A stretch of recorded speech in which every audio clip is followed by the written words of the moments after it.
కాకపోవడమే దానికి మూల కారణం. అలాంటి మౌలికమైన సమస్య మీద ఏ రాజకీయ పార్టీ కూడా జమాబందీని మేము చేస్తామని చెప్పి కూడా ఎక్కడ కూడా చెప్పలేదు.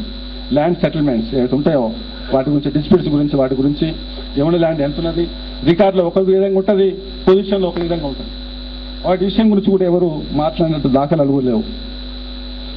ఆ భూములకు ఉన్నటువంటి భూములకు, ఆ రైతాంగానికి వాళ్ళు ఇచ్చేటువంటి సబ్సిడీస్ కానీ ఇన్పుట్స్ గురించి కూడా స్పష్టమైనటువంటి వైఖరితో ఎవరు కూడా ముందుకు రాలేదు. అయితే ఇలాంటి సమస్యలు అంటే చాలా ఉన్నాయి, మౌలికమైన సమస్యలు. ఆ సమస్యల గురించి వాళ్ళు మాట్లాడకుండా దర్వాజా కాడ దవాఖానా అని చెప్పి ఒక ఆయన మేనిఫెస్టోలో రాసిండు. దర్వాజా కాడ దవాఖానా అంటే విద్య, వైద్యం అన్నీ కూడా మీ ఇంటి ముందుకే తీసుకొచ్చి చెప్పడం అనేది ఆయన లక్ష్యం అవుతుంటే దర్వాజా కాడ దవాఖానాన్ని పెట్టి మేనిఫెస్టోలో ప్రకటించడం జరిగింది.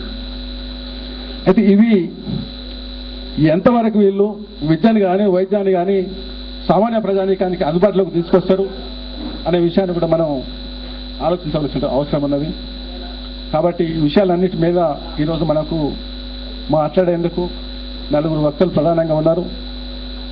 సమయం కూడా వాళ్ళకు ఎక్కువ ఇవ్వకుండా 10-15 నిమిషాల లోపల, 15-20 నిమిషాల లోపల కంప్లీట్ చేస్తారు. వయసులో అందరికన్నా చిన్నవాడైనటువంటి సతీష్కు ముందుగా అవకాశం ఇవ్వాలని చెప్పి భావిస్తున్నాం. సతీష్ ఇప్పుడు ముందుగా మాట్లాడతారు.